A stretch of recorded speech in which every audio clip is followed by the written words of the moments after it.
He tried to shoot me. The bastard, he tried to shoot all of us. Damn you, John Johnson, you had it coming for you. Still, I never seen a man's neck twisted at an angle like that. Hells, I'll have to work hard to blot out that picture from my mind.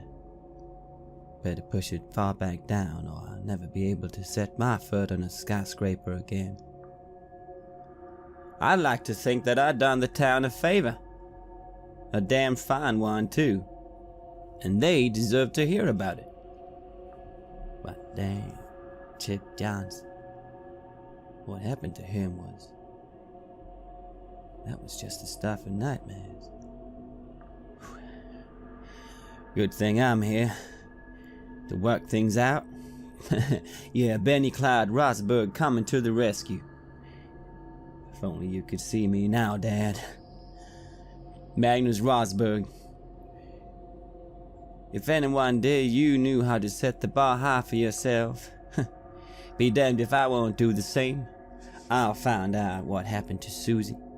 And if our people by the woods could know more about what's going on down there with this man in the scuba diving suit, then I'll make sure they all know who it is going to save the town. Benny Clyde Rosberg. Yeah, that's me. This is Red Moon Roleplay.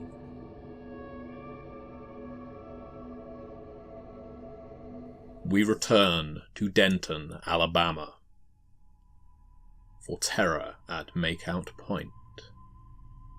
When last we left our heroes, Agent Faulkner and Dr. White had just entered Faulkner's secret bunker, a hidden laboratory on the outskirts of town. When there, Faulkner had made contact with the FBI to inform them, yes, he had made contact with the aliens. Dr. White was frankly agog, not at Faulkner's contact with the FBI, or indeed the fact that Faulkner already had knowledge of these aliens, but the size of this laboratory, the experiments he could perform down here now that he had a fresh piece of the alien that was Chip Johnson in a vial at his side. BC, however, has embarked on a significantly more dangerous adventure, trying to retrace the steps of Susie Wilkins, the girl that escaped the attack at Makeout Point. He is now walking alone through the woods, knocking on doors, trying to find out why no one would admit her on the night that she was so terrified. And it's at that point that he sees a figure in the tree line, some distance away. It looks like a man, maybe a woman, in a diving suit, just as Susie Wilkins described. The individual that attacked her, that raked her, that cut her open. And he's all alone out in these woods. His car is far back on the track now. And it is to BC that we will go first. Rain starts to fall. I squint through the rain, and I clutch the baseball bat in my hand, and I'm thinking, surely that couldn't have been that. It was actually a person walking around in a diving suit. I'm just seeing things, and despite myself, I give a shudder. I'm seeing things because I heard of them. Yeah. As you squint away the rain that's now falling quite heavily, the figure in the distance has disappeared from your view. You can't help but feel that with the cracking of branches and squelching of mud around you, that could just be wind, could be branches, could be errant wildlife. This thing could be circling around to get closer. I feel that fear creeping up my spine, and I whip around. What was that? What was that sound? Oh, hills. But I don't see anything around me now. No, indeed. There's a house in the distance. None of the lights are on. But you'd probably have to cross the path of this man in a diving suit in order to get there. If, indeed, the individual is still there or ever was there. You can, of course, just return to your car and flee the scene. I swallow hard, and even at this point, the sound of the ringing bicycle bell of little Charlie would have made me feel more comfortable. But it's just rain, just the cracking of the branches. Maybe this was a bad idea, and I turn around and I slowly start moving backwards again. As you head towards your car, cowardice infecting your soul. The worry now that not just the people of Denton, but also these close companions you've formed in the last day or so will judge you for only poking your head into the woods before turning tail and fleeing. You hear a beep beep from your car. Someone's pressing the horn. What the hell? Someone's made it to my car, and I feel a hint of reassurance. And I'm starting to make up in my mind why I'm going back to my car without having visited the house. But if some other person is around here, that's good. Okay, I gotta straighten my spine. I can't show myself getting scared this early on. And I start moving back to my car with the beep as an excuse to go back to it. Yeah. As you trudge through the mud, which is very quickly becoming sticky and making your progress difficult and slow, you had forgotten what it was like in Denton when the flash rain starts coming down. You can see the headlights of your car. It looks like someone has got in and turned over the engine, and yeah, you can hear it's running. The lights are on. There's no beeping coming from the horn, but the driver's side door is now open. What the hell are they doing in my car? We're putting it on and everything? I get angry at this. And my sudden fear that I had before, my feelings are getting mixed between being angry and being relieved, and I try to quicken my pace despite this sticky mud trying to get me stuck with every step.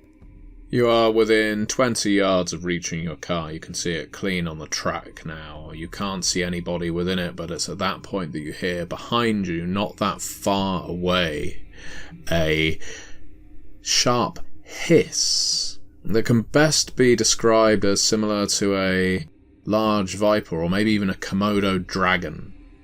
A hiss that you can just feel on the back of your neck. It's warm. It cuts into you. I swing around with my bat. Just a flash of adrenaline pumping into me. You see the figure in the diver's suit, farther back than you would have imagined him, or her, or it. Now that you can actually see it a little clearer, though, you realise it's not a diver's suit at all. While it looks rubbery, while it looks mottled, maybe even scaled, it's not something man-made. This is a rubbery-looking, lizard-like creature. Its eyes, what you mistook for goggles, are just round and bulging. Its mouth, that you had thought was some kind of breath device, breathing apparatus, is in fact a wide maw showing too many for you to count from where you are right now, black teeth. And it is indeed hissing at you. Your eyes very quickly go to where its hands should be, and while they look humanoid, they do each end in incredibly sharp talons. It hisses again. It adopts a stance. You think it may well run at you right now. I shout at it. Stop right there! And to your surprise, it does. It doesn't spring forth. It holds its position. And its large bulging eyes, they lock with your own. It hisses again. I grit my teeth with determination. This must have indeed been the thing that attacked Susie. Sure has the sharp talons or claws that would have made those marks. Nothing to be messed with for sure, and I feel a shiver down my spine, and I clutch the baseball bat even tighter, but I'm not averting my gaze. I'm trying to show that I'm standing my ground here. It starts moving towards you, but it's cautious. It's making small steps and moving to the side. It's like it's stalking you, trying to get the measure of you. And I try to square my shoulders. I try to look menacing, and I say, I just let out a big... I'd like you to make a roll, I think. If you're trying to scare it off, I think that would be fair. Yeah, I'm taking a little step forward with one of my feet as I do this, yeah. Okay. I'll roll an 8 and a 10. Okay, still a decent number of successes. The creature, as you brace yourself with the bat and you let out your roar, it starts backing up. And then it turns tail and runs into the trees. Disappears from sight, quite easily and quickly camouflaged among the rain and the bracken. And as then you are suddenly jolted, you jump, ashamed of yourself for doing so, from the beep of your car. And you hear a voice from within.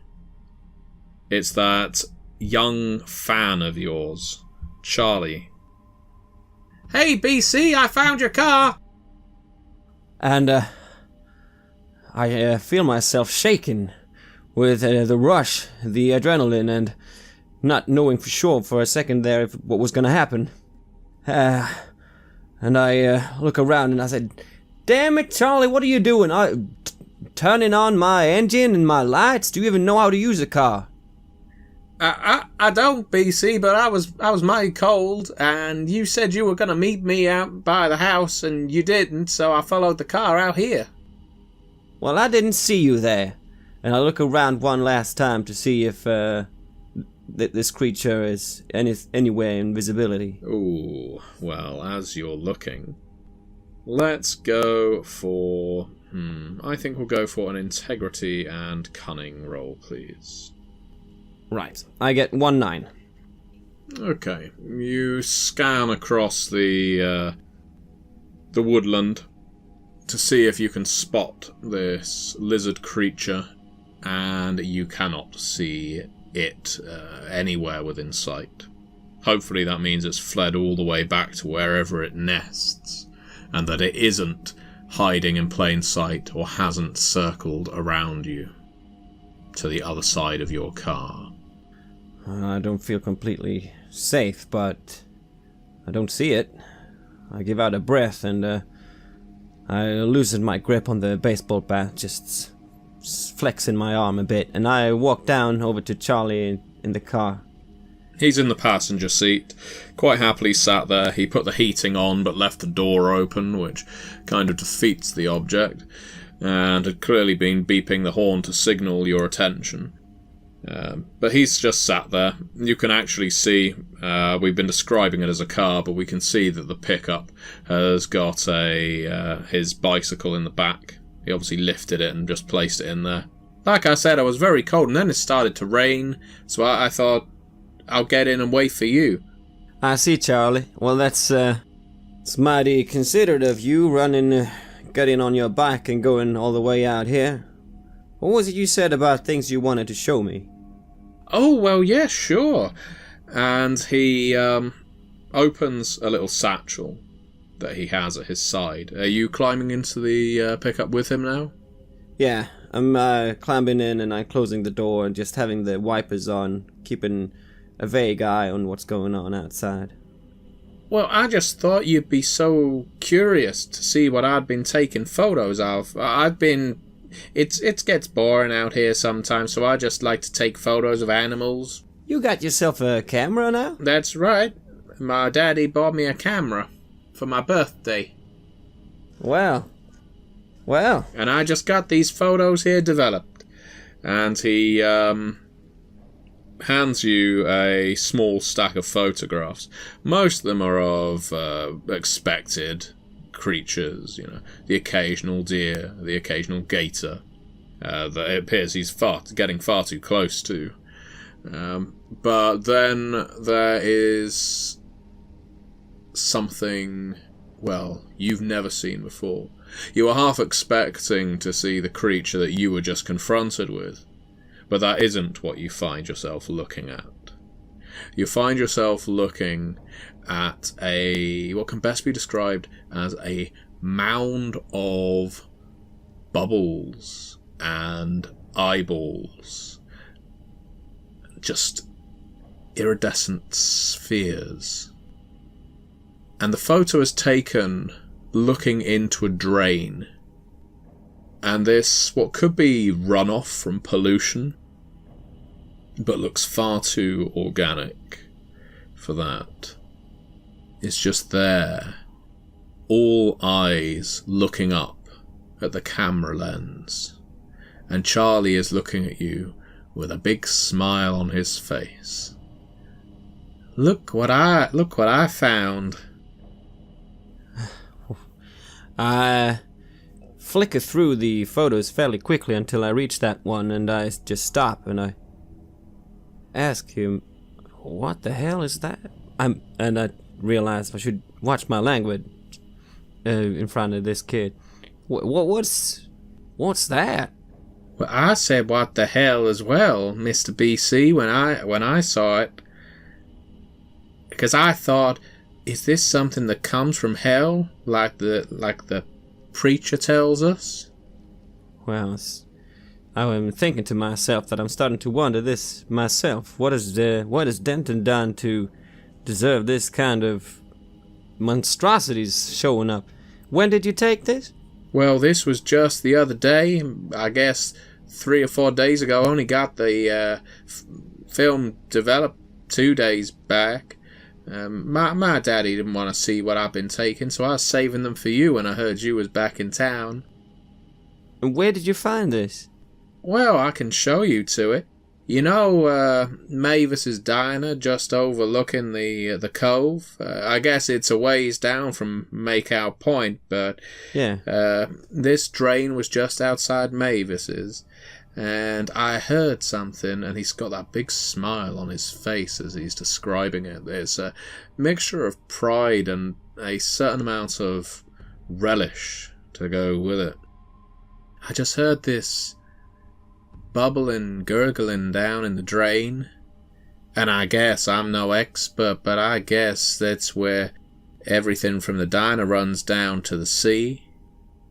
And I just looked in, and I saw all those eyes looking back at me.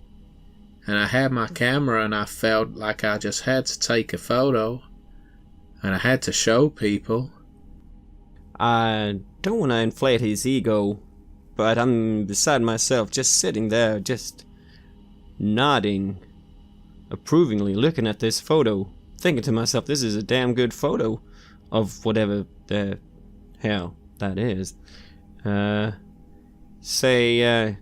Charlie, do you mind if I keep this and show it to my friends that are here? His smile disappears. You can't keep it, it's mine. Well, I just want to show it to them. You get it back. I just borrow it, okay?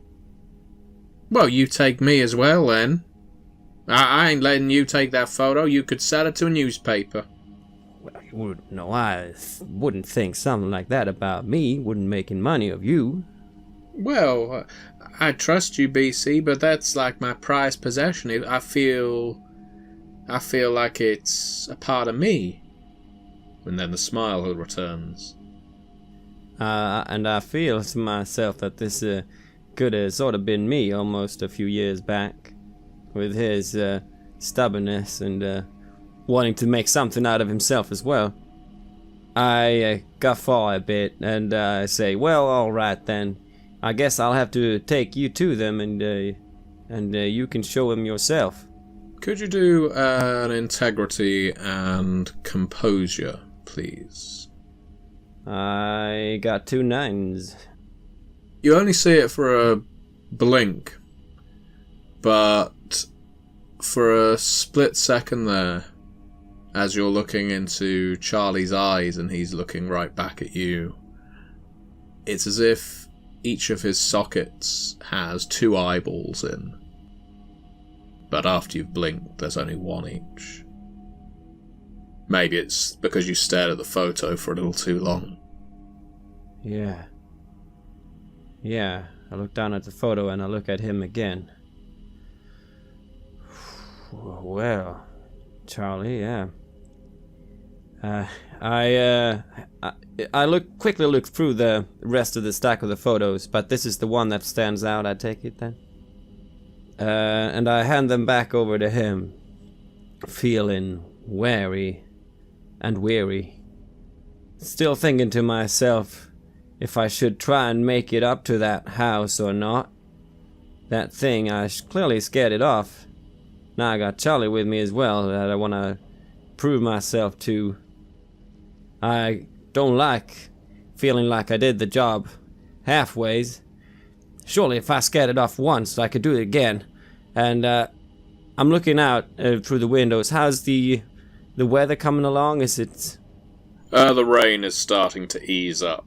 These showers often only last a matter of minutes, sometimes maximum 15 or 30, but it's easing off. Well, it surely is not helping with the sight, so maybe when the shower stops I could get out and maybe I'll have a better view if something should be approaching anyways.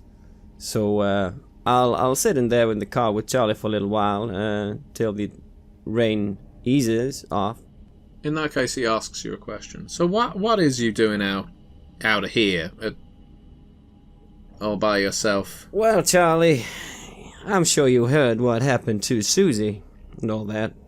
Did you hear about that?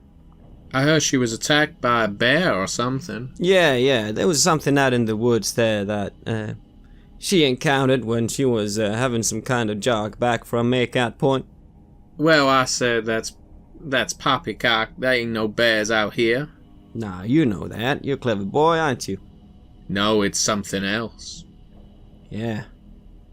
Have you seen something, Charlie? No, I ain't seen nothing that do something like that, but I knows that out here that there is things that like to maul people. My daddy told me. Yeah, there's things, all right. And, I add, well, I patched her up pretty decently. I'm sure the other townsfolk have told you as well that I did a pretty good job there, making sure to stop her bleeding so she could get to the ambulance safely and then to the sheriff. Well, that's why I wanted to find you, BC, because, well, some people are saying that you were a real local hero. Yeah, that's, I wouldn't want to brag, you know. I'm just, coming back, and I was hoping that maybe while I'm here I could do something good for the town again. Like in the good old days. Got some good, people used to like what I did back then. Perhaps I could help out with something even bigger. Well, I'll tell you what.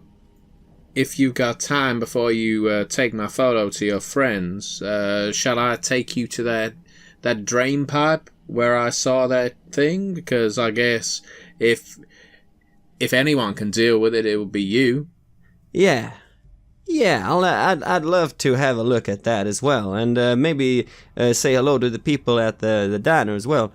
But you see, why I'm out here is because when Susie ran by, there's supposed to be some animal out here. I think I saw something in the woods, but I wanted to just make sure that whoever's living out here, if they would know something. Do you know who that house is up there? Oh, that's Whitaker House up there. That family don't come out here, go into town much. You can see he's rattled. If you saw something out here, I think we should just go back into Denton. Well, I'm not scared. But something just walking around in the wood, If there's something as strong as a bear, I don't think your baseball bat's gonna cut it.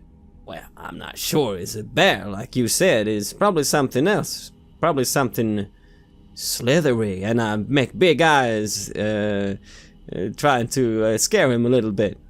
He laughs at that. No, but if you said the Whitakers are not that very friendly towards outsiders, maybe they don't have much to say. What do you think?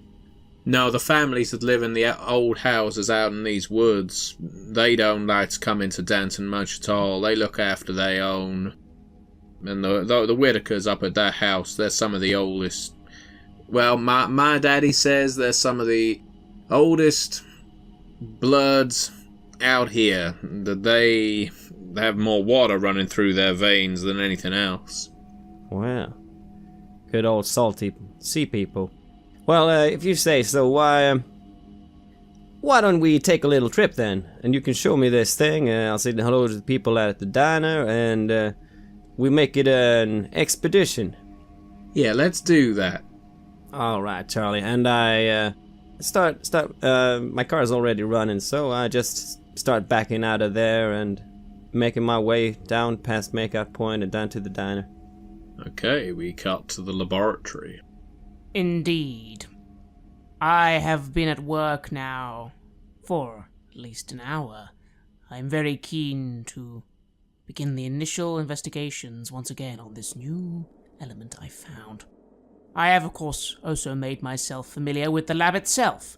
I've gone to the agent and asked, Faulkner, have you got one of those computer devices? I bet you must have one somewhere here. You Americans have some good progress in that field, don't you? Well, I've been assured that everything is available in this lab. Let me go and see what we have. Perhaps you know better what we're looking for. I've not been big on that technical stuff. Well, a computer would enable us to conduct even more experiments than I had access to in my little lab. After all, they're fascinating things. Have you ever seen one? They make calculations that used to take weeks. You can do them in hours. Gigantic, of course. I wonder if they'll ever fix that, but for now, a very useful invention. Certainly sounds like it. Well, let's see what we have here. I have, of course, finished my call now to Deputy Director Rosen reporting in. What was the response that I got from my superiors? They told you to hold fast. So your communications with headquarters isn't just a simple telephone. You'd be sending some kind of telex to Washington and waiting for a response. You got it, and that response told you to hold fast. More agents on the way. Excellent. That's good news. I feel reassured. What we faced was not something I was lucky that my friends, my colleagues, if you will, were with me. If we face more of that, then we're going to need a lot of Hoover boys with a lot of pistols. The laboratory is remarkably well furnished. Clearly the Bureau was at some point anticipating having to send multiple scientists down here to experiment on something or some things. And what they were planning on doing, you don't know the full breadth of, but you do know that whatever it was, the samples were supposed to be located in Denton and kept in Denton, hence the positioning of the laboratory. That would imply whatever it is too dangerous to actually transport across America. I wonder, are there any holding facilities? Not for a person, I mean things you could contain something in, like an airtight chamber, or even a smaller version. Oh yes, there is definitely an airtight chamber for chemical experiments. And your basic tools and equipment that you'd expect to find in any lab are all readily available here. Excellent, excellent. I will remark to the agent, this is going to be very useful. I have already requested more things myself. expensive things, but they will be arriving, largely for the investigations of the caves themselves. For example, some equipment if we require diving, some places to enforce things if we need it, and of course my own, some more scientists. A biologist especially would be useful. It's not completely my field of expertise, you understand. I understand. And I'm pleased that you're finding use in this lab. I hope we can come to the bottom of what's going on here and understand this organism better. I believe that it can be of great use to our country. It certainly could be, although one thing does occur to me, Agent. I'm sure you might agree. And I walk over and lean in. This is a discovery, but I'm willing to believe we are not the first to make it. Even your government seems to be already aware of it. And then, of course, the townspeople. You're familiar, of course, with your country's history in regard to the gold mines, yes? Back in the days where random people, peasants, would find gold and kill to keep it hidden as long as possible, yes? Of course. I wonder if we have a similar situation. Perhaps whatever lies in those caves, the locals maybe know more than they're letting on. Maybe they wish to keep it for themselves. After all, they are uneducated and probably have no idea what they're actually dealing with. I believe that's true. We certainly had a run-in with the Johnson family to base that off of. I do not believe that they can be trusted. I grew up with a lot of these people, but somehow something is different, and I suppose even back then there were secrets. There seems to be even more now. We best not trust anyone. I agree, but we will need more information than we can get just in a lab. Use your clout and see if we can't get town records or various scriptures. Anything the town might have that maybe give us some more information. It could be useful. Another memo starts emerging from your printer. It's clearly something being sent from DC. I go to see what it is. It is a request. It asks, answer in quick, short responses. Have you made contact with the organism? Do you possess the organism? Do you possess a piece of the organism? How many others have made contact with the organism? Are they with you now? I frown a little as I see this coming through, but I look to the agent and remark, "Well, Agent Falconer, I suppose you have to report in." Yes, I had better do that. Then I start replying. Contact established. Sample of organism secured. Organism itself not secured. Others who have encountered 2 currently with me. You send off your memo, and it's not 3 minutes before you get your response, which is quite clear. Do not move from your current location. And that is it? Yep. Well, I take the printout and I put it away and I go to the doctor. I suppose we had better stay here and find out everything that we can find out from this sample. Learn what can be learned. I would agree, although you might want to make sure our dear boy PC is also here. Might cause complications if they don't find our other member. But yes, we should stay here for now. That suits me just fine. However, would you be willing to give me a sample of your blood, Agent? Why, certainly. It occurs to me, at this point from now on, we should take care in regards to possible contamination. I don't know if it's important, but it might be. After all, we were quite close to this organism. Yes, yes, I think actually I shall conduct some tests on ourselves as well, just to make sure all's well. No contaminants in the blood, that sort of thing. Seems like a good course of action. I cooperate with that. And I shall begin not only conducting initial testing on the sample, but also running a few health checks on myself and the agent. Of course, I'm not really a medicine doctor, so I don't know anything advanced, but I do feel I would at least know things that could be seen as contamination or something unusual. Hopefully, anyway. Yeah, you should know what a human cell looks like without... and likewise what human blood should look like under a microscope. Indeed. Okay, so what test do you want to do first? We're going to make some successive rolls. Let's test ourselves first. Very good. Science and intellect, please. That will be 10 dice. 9 successes. On 9 successes on this roll, you are prudent enough to check not just the blood, but also hair and skin samples. You run the full gamut of tests that you can without being intrusive.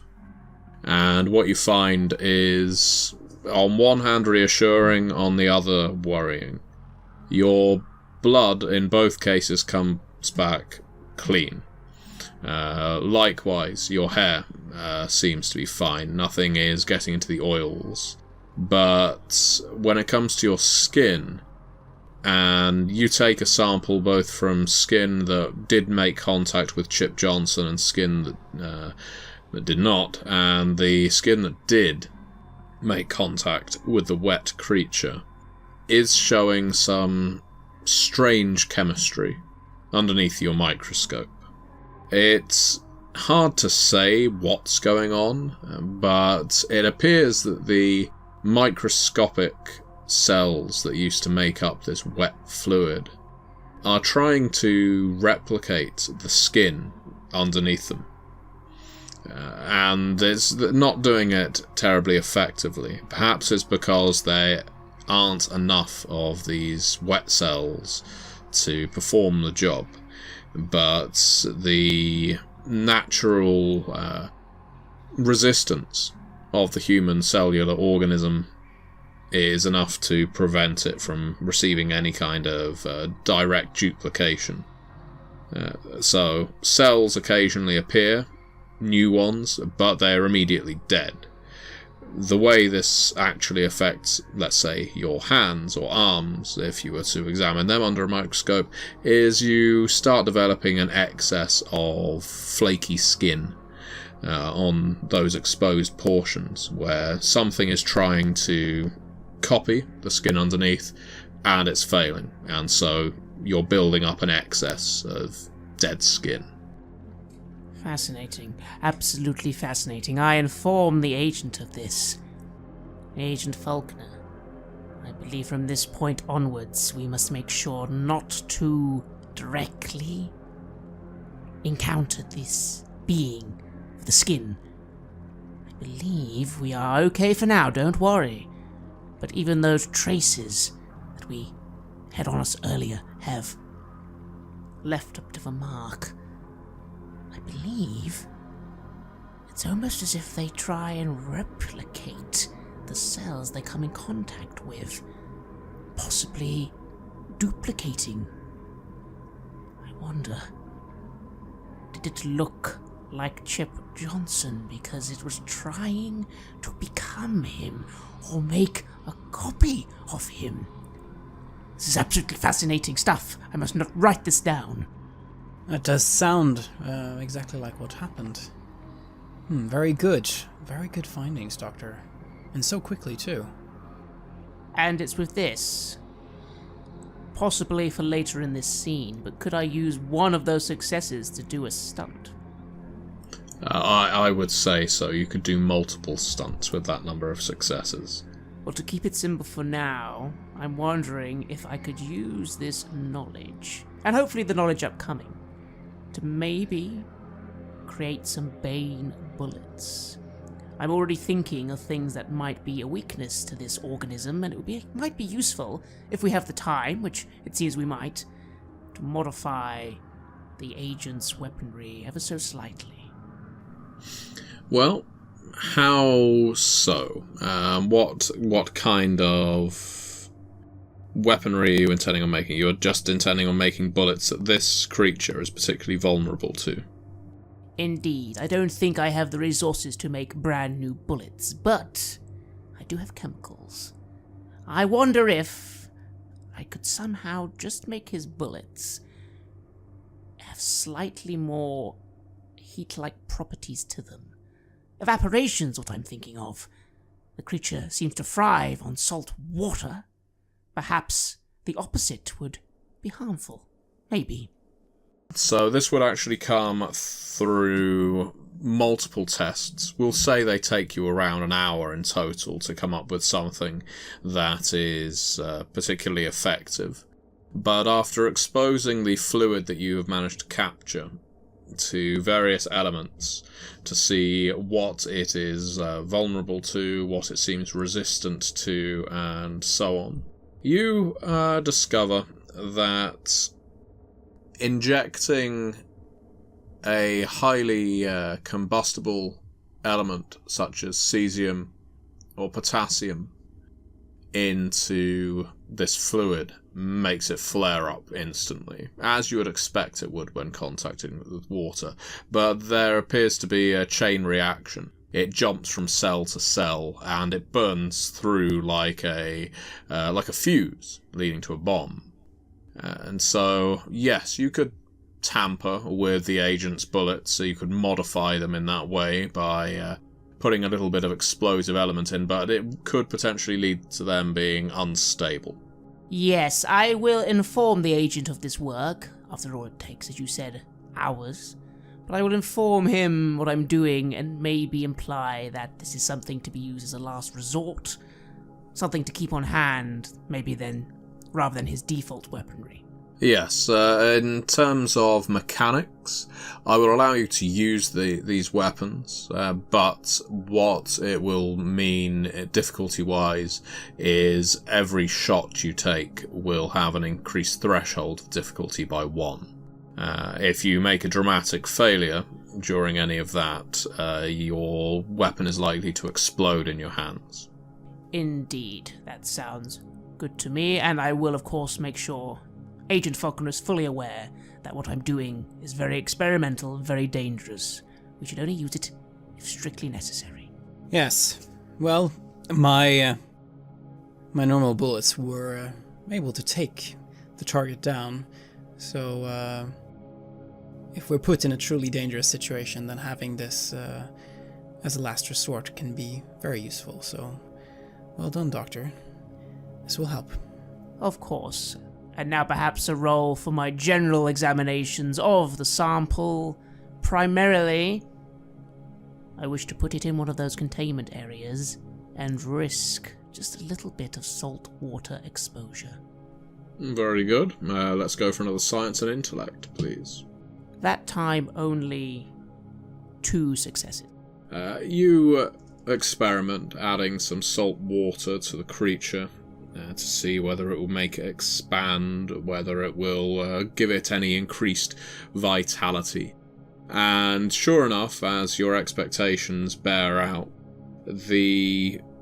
depending on the mixture of salt and water, it's not actually the same mixture you'd expect from the sea. The salt content has to be substantially higher, but when it is, the creature explodes into action.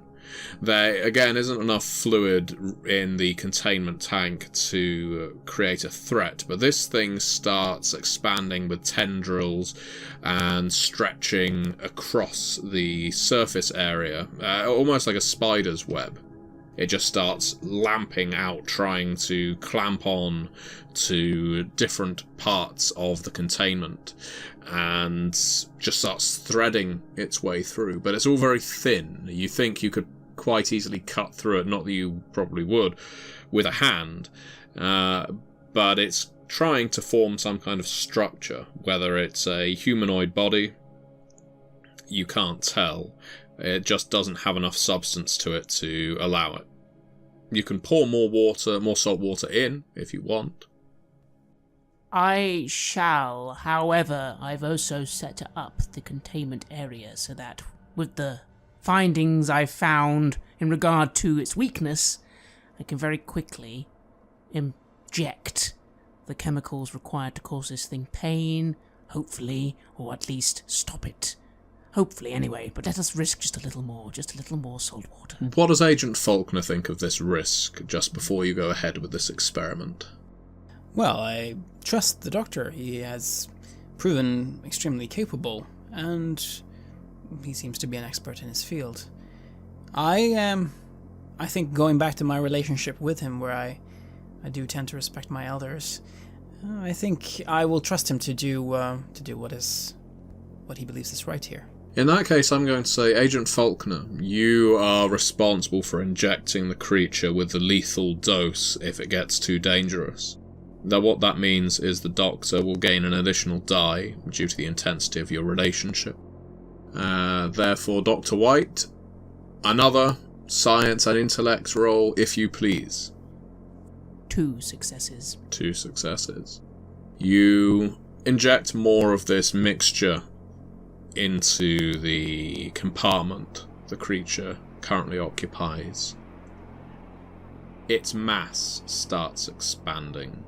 You can see, just briefly, within some of those tendrillous threads, what appear to be tiny eyes or pupils, almost like frog spawn, making their way up and down the tendrils as if they were veins, and these eyes were little blood cells trying to course around, trying to find a central organ.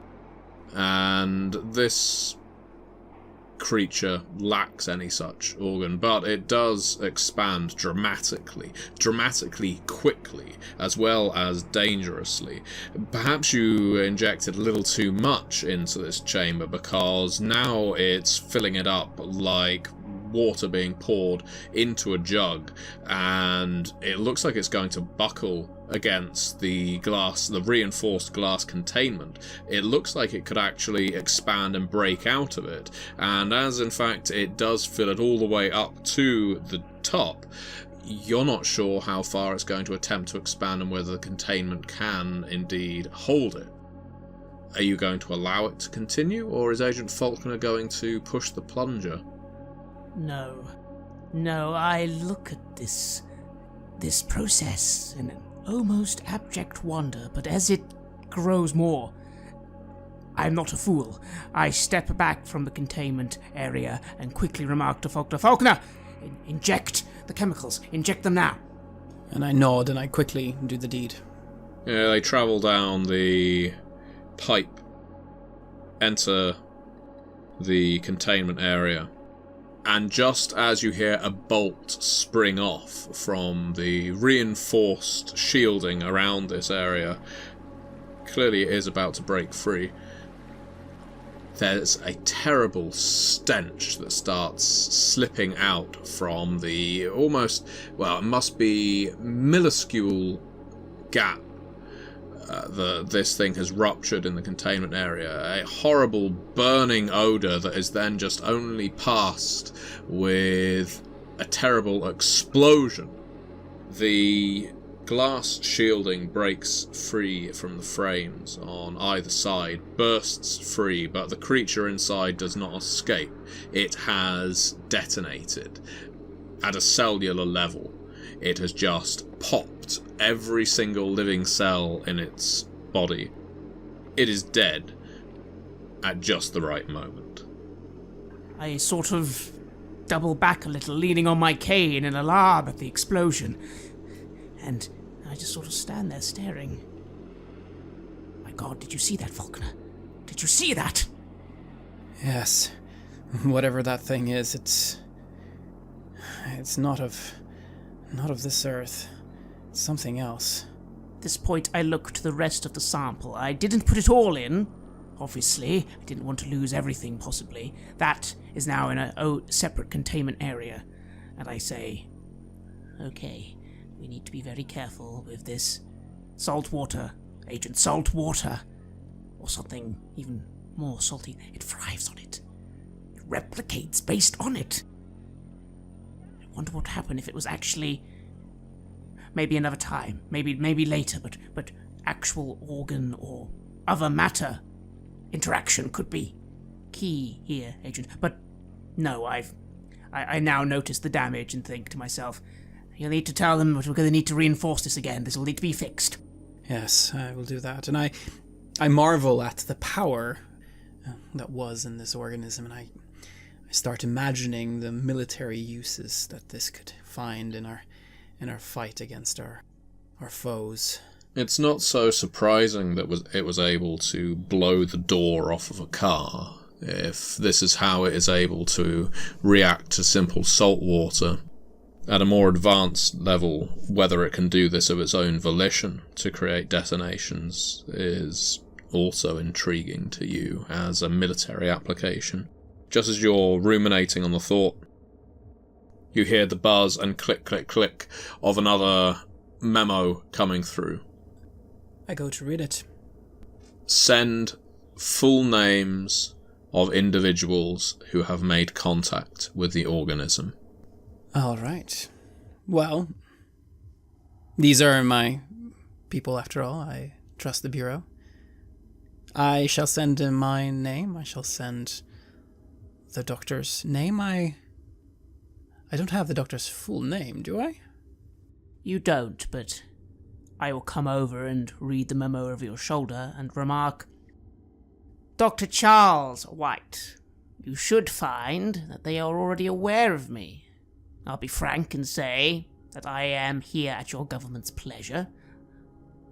I don't know which branch exactly, to be honest, you have so many here, but I am receiving my funding from your government, if that's where you were wondering where my incoming resources were coming from. Uncle Sam does provide. I put in Dr. Charles White, and I also put in Benny Clyde Rosberg, my friend.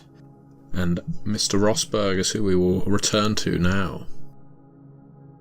You have driven with Charlie Björklund to the diner, or are you heading to the bunker? Ultimately, you're the driver, or are you going to the Whitaker house? No, we decided to abandon the Whitaker house for now, seeing how Charlie I wasn't gonna impress him with going up there anyway, and he's got some interest in Leeds. I'd like to announce myself in as many places as possible while I'm here and doing some work on my own. And also I have a little flashy new, cardboard badge that I'd like to show off. So I'm heading down towards the diner. Very good. You head on your way to Mavis's. Mavis has been an institution in Denton for as long as you know. She and her mother run the diner out here. Probably one of the most successful businesses in Denton. Everyone stops by here for a piece of pie at least once a week. And it summarizes everything that is quintessential about small town America. It has your steel bar stools, it has your dollar milkshakes, has a jukebox in the corner, and everything else that's good. The young people come to the diner, the old people go to Jimmy's Bar and Grill. They both share similar facets, but Mavis is definitely a cleaner, you could say, more well-run establishment. It's fantastic. I come driving up to the diner, and I hope that there's some people in there that I could, say hello to, maybe even impress with this. Slam the car door shut, and as I make my way in, I take on the posture of a returning hero, or maybe even a sheriff entering a saloon like in some kind of old western movie. As you're about to step across the door, Charlie calls from behind. He's left your pickup, but he hasn't gone up the steps towards Mavis's. BC, don't you want to look in the drain first? I want to look in the drain, of course, but I was thinking that while we're here, why don't we sit down for some buttermilk chess pie, for example? say hello to the townsfolk? His smile quavers a little. He says, "Oh, sure, yeah. Why not? I'll have some pie." Right. I could treat you to some coconut cake if you like. Mavis's speciality. Isn't it now? So, I get back to what I was trying to do. Assuming my posture, I want to go in, I want to say hello to any familiar faces that I see along the way as I make my way up to the counter. Yeah, you see some people that you recognise who work down at the lumber yard, some of the fishermen, you don't recognise all the young people who are here, simply because it's been a while since you've lived here full time. But you definitely recognise Mavis behind the counter. She doesn't really look much older than when you last came to Denton. She's still that lady in her 50s, cigarette hanging from her mouth, unlit, but always there. Mavis, how y'all doing this fine day? She blinks at you a few times before smiling. "You're BC, ain't you?" Well, that's right. I'm glad you remember me. Been a while since I was back home in good old Denton. Well, I heard you was at Jimmy's Bar and Grill the other night and you were doing some life-saving. Good for you. Well, now, I can't take all the credit. There was this FBI agent trying to help her out as well. But, I do what I can when I'm back in town. Well, I heard that Susie Wilkins gone and hurt herself. Yeah, but she'll be all right. Don't you worry. We made a good first job on her, so she should be fine. Where is she now?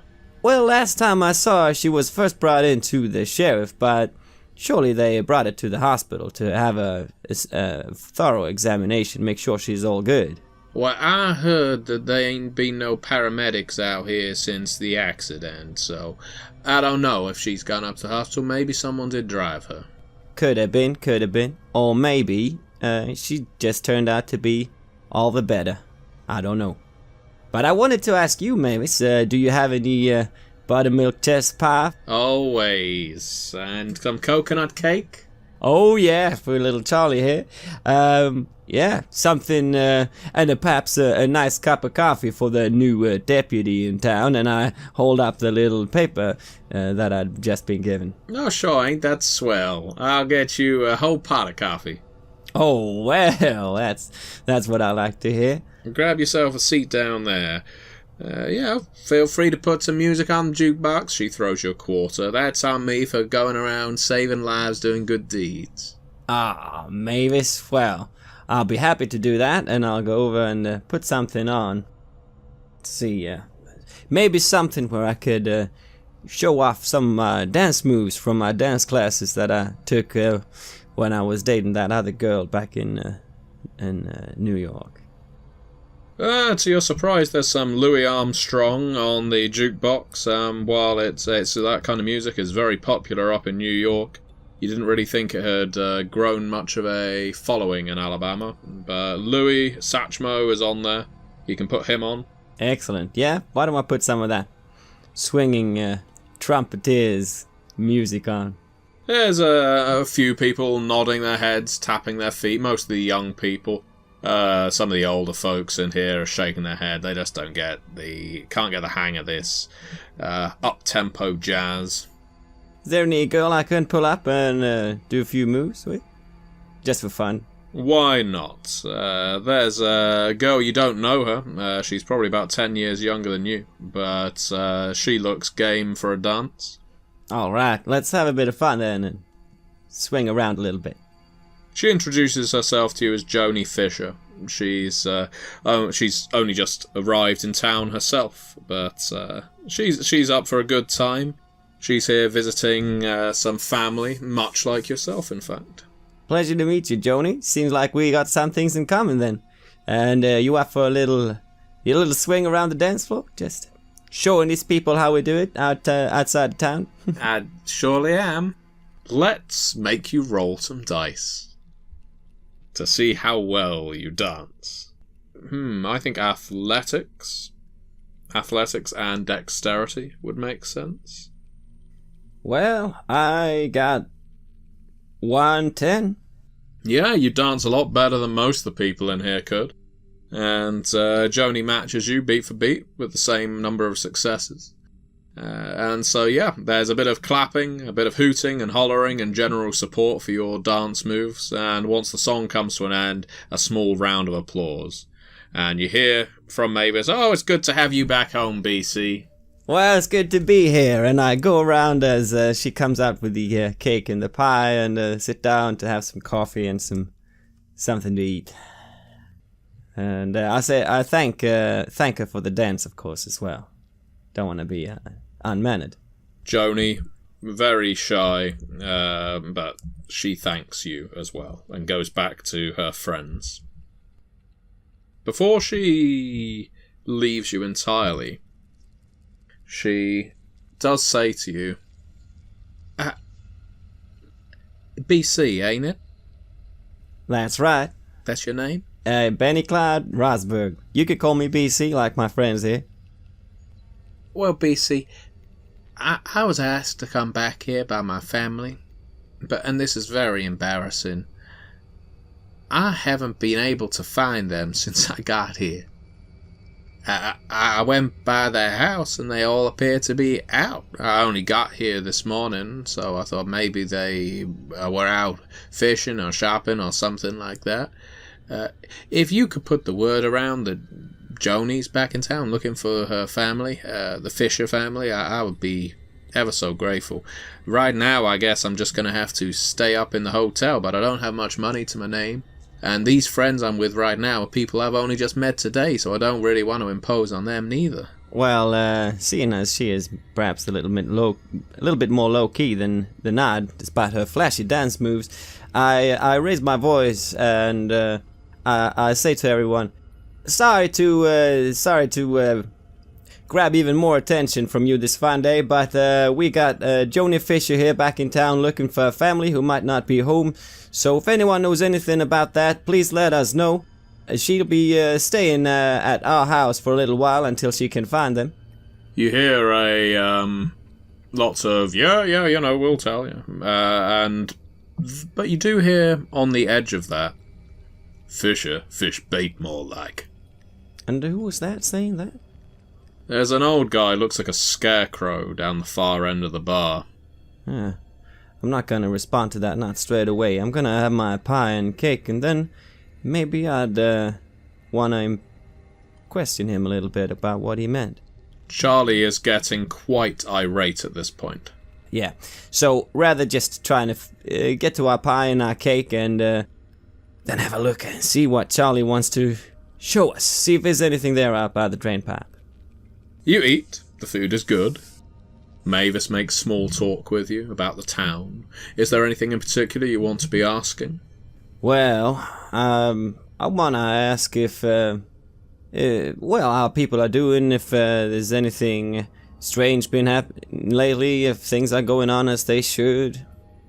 Oh, no, nothing strange going on here at all, BC. You know, you hear tales, but that's just people too idle, so their lips start flapping. Nothing strange going on in Denton. Nothing ever is. Yeah, okay. Heard anything about the Johnson family? How they doing now that the fishing is kind of out of the trade? Oh, the Johnsons will land on their feet. They've always been good people. Yeah, that's what I thought too when I heard as much. And I'm trying to think of anything else that we've encountered so far that would be interesting to hear about. I don't want to ask her about strange creatures living in her drainpipe. That'll just upset her or make a strange scene. If she doesn't start talking about something, I don't really gonna ask. How does she feel to me? Is she a bit more upbeat than the last waitress we were meeting? Let's go for an empathy and cunning as well, I think. Well, no, I don't get any success this time. I get 2 1s, though. Well, on 2 1s, you get the strong impression that Mavis is trying to flirt with you. She seems to be eyeing you up and down a lot. Maybe your grandstanding and making something of yourself has had a rather detrimental effect, because she's not necessarily seeing you as a hero as much as a romantic prospect. Maybe she thinks you've been trying to impress her in the wrong way.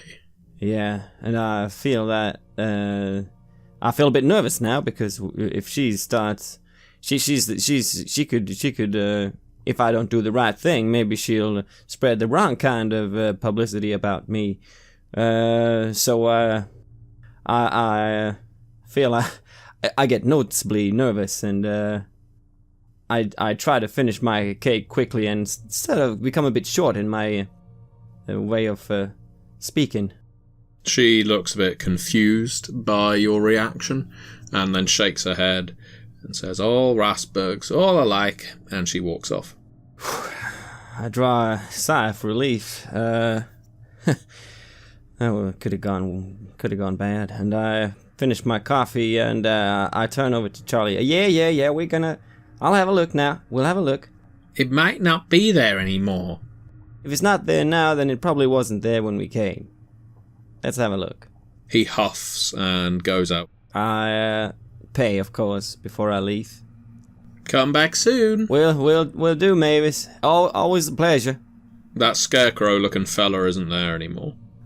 I grit my teeth a little bit at this. Wanted to ask him about what he meant, but maybe that was an indication what something actually bad happened to that family.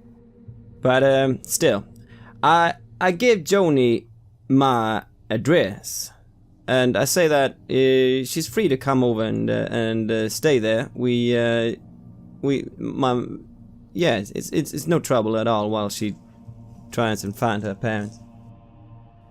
She's very grateful for the hospitality. Will you need a ride there, or will you be fine getting there later?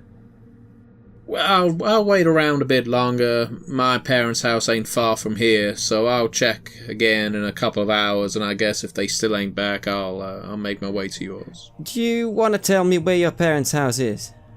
She points it out. It's a couple of streets away. It is in Denton proper. It's not one of the houses out in the woods. Yeah, okay. Well, I'll note that down as well. And then I'll go out after Charlie was probably running ahead at this point. Yeah, he's already pretty much got his head in the drain. He seems to be calling into it, but you can't make out the words. What are you doing?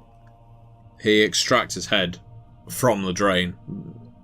He says, "I'm trying to get it to come back." He's got his smile on his face. You talking to it now? Well, he looks shy. I was singing to it mostly. Oh, yeah? Well, isn't that nice? And I go over and I pick my head down there. Carefully now. I'm a bit... Considering what's been happening lately, I'm a bit cautious. You don't thrust your head completely into the drain, but you do take a good look. Do an integrity and cunning, please. It's an 8 and a 9. While you can't see anything, you can definitely hear a very similar sound to that gurgling you heard down in the caves. Oh, and that kind of puts my hairs on edge. I squint down there, and I turn slowly over to Charlie then and say, "Very good, Charlie, this might be something worth investigating." And I go over to my car and get a flashlight. As you get the flashlight from the car, you can see that a few people have exited the diner and are coming down towards you, including Mavis and a couple of other locals that you recognize. Yeah, okay, so I don't want to stand there like a fool poking my head in a drain pipe. And I move over to them. Did you find anything? Well, I've been told by little Charlie here that he's seen something down in the drain pipe. Something kind of strange, and I thought I might as well give it a look, since now I'm a deputy in town, so... Oh, go right ahead, deputy. Have you seen anything yourselves? Oh, no, we ain't seen nothing. Just heard the rumours. Do you mind if we come with you? No, of course. Let's have a look together. I'm sure there's nothing there. It might be some kind of lost animal or something. And I go over and I try to shine the torch down there. Why don't you take a good look, deputy? At which point the locals move to grab you by the arms on either side. And Charlie tries to give you a shove in the back as they try and force you down into the drain.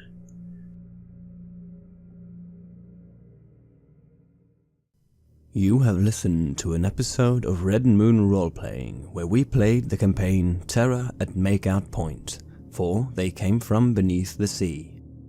Our Game Master was the Gentleman Gamer, Matthew Dawkins, who also created the game. They Came From Beneath the Sea is published by Onyx Path Publishing, and we would like to extend a big thank you to them and to Matthew for doing this actual play project with us.